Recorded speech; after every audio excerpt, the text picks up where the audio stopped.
नमस्कार। ग्रामीण महिला विद्यापीठ एकलव्य चैनल पर आपका स्वागत है। आज मैं चित्रकला के क्लास लेने जा रही हूँ। इसमें पार्ट 1 है, वो इस बार कोर्स से हटा दिया गया है, इसलिए अध्याय 2 का हम अध्ययन करेंगे। पाठ का नाम है हमारे अध्याय का मुगल चित्र शैली। 15वीं शताब्दी के उत्तरार्ध में तक आते आते भारतीय चित्रकला के महत्वपूर्ण परिवर्तन दिखाई देने लगा। मुगल चित्रशैली पाठ के अध्याय से पता चल रहा है कि मुगलों के समय हमारी चित्रशैली कैसी थी, कैसे वो लोग चित्रशैली को अपनाते थे। जैन अभ्रंश शैली के में व्यापक परिवर्तन आ गया। बृहद मालवा में चित्रों के नवीन स्वरूप प्रचलन में आए, जिनमें से प्रयुक्त आकार, उनका विषय, उनकी कलागत विशेषताएं नवीन परिवर्तन को स्पष्ट करता है। इस समय चित्रित नियमावली, आगरा के लोर चंदा महापुराण के में परिवर्तन के प्रत्येक उदाहरण हमें देखने को मिले हैं। धीरे धीरे 16वीं शताब्दी के प्रारंभ में कला में जहां नव चेतना का विकास हुआ, वहीं पर पद चापन अनुभव की जा रही है। वहीं रियासतों के आपसी टकराव ने विदेशी आक्रांतों को यहाँ अपने पैर पसारने के लिए अनुकूल परिस्थितियां उत्पन्न की है। यहाँ से हमारा कोई क्वेश्चन नहीं बनेगा, क्वेश्चन बनता है अब आगे से। भारत में मुगलों का प्रवेश 1526 ईस्वी में। हमारे भारत में मुगल कब आए थे? 1526 के अंदर मुगल आए थे। तो यहाँ से अतीत का क्वेश्चन बनता है। हमारे जो चित्रकला के जो क्वेश्चन आते हैं 1/4 के, 1/2 के, 3/4 के और 1 नंबर के, 2 नंबर के, ऐसे क्वेश्चन आते हैं।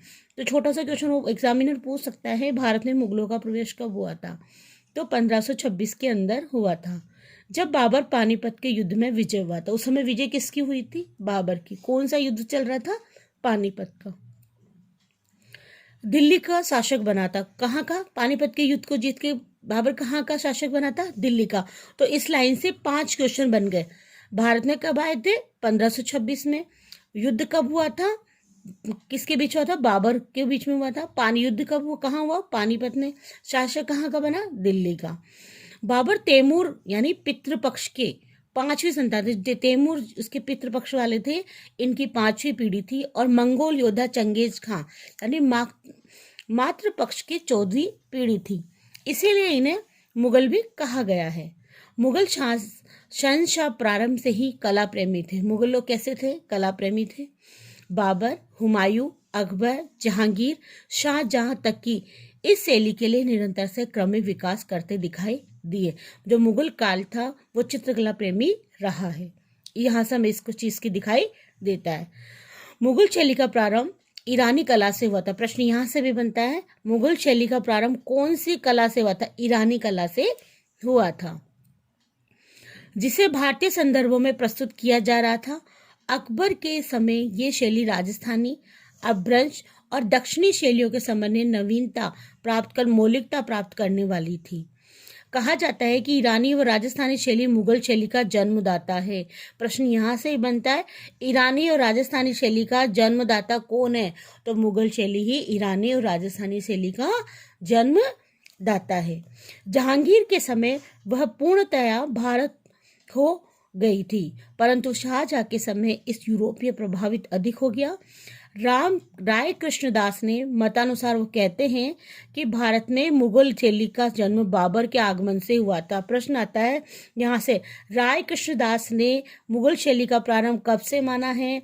तो बाबर के आगमन से माना है। तो यहाँ से भी एग्जामिनर क्वेश्चन पूछ सकता है। और बाद में शाहजहां तक, लास्ट में ये मुगल शैली कहाँ तक चली चित्रकला? शाहजहां तक।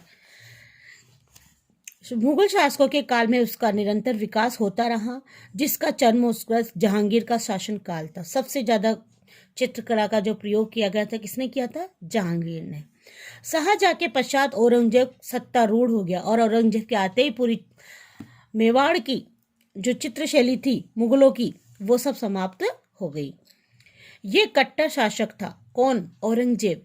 औरंगजेब को चित्रशैली से कोई प्रेम नहीं था।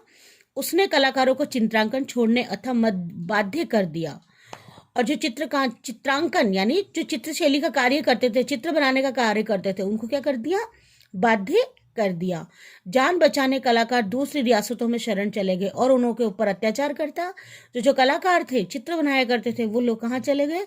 दूसरी रियासतों में चले गए। अन्य कार्य जीविकोपार्जन करने लगे और इस कार्य को छोड़कर दूसरा कार्य करने लगे। यही से मुगल कला का पतन हो गया। मतलब मुगल कला जो थी वो नष्ट हो गई। कब से हुई थी? यहाँ से भी क्वेश्चन बनता है कि औरंगजेब के शासनकाल से मुगल कला का समाप्ति हो गई। शुरुआत कब हुई थी? बाबर के आगमन से। समाप्त कब हुई? औरंगजेब से।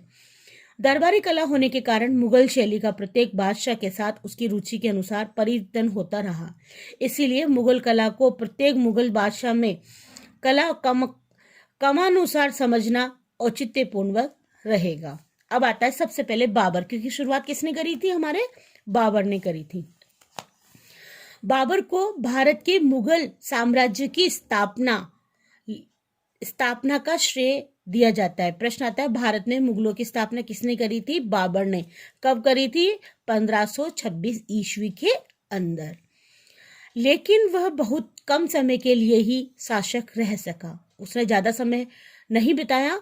1530 ईस्वी में उसकी क्या हो गई थी? मृत्यु हो गई थी।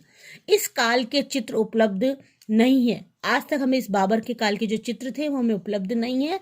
लेकिन बाबर की चित्रकला में बड़ी रुचि थी, क्योंकि उसने पूर्व का राफेल कहलाने वाले प्रसिद्ध ईरानी चित्रकार बेहजाद और शाहजहां मुजफ्फर की चित्रकारियां देखी, वो उनकी समीक्षा की थी। तो प्रश्न यहाँ से आता है, पूर्व का राफेल किसे कहा जाता है? बेहजाद को। और शाह मुजफ्फर को क्या कहा जाता है? पूर्व का राफेल कहा जाता है। बाबर ने अपनी आत्मकथा तुझ के बाबरी यानी बाबरनामा में कलाकारों का उल्लेख प्रशंसा की है।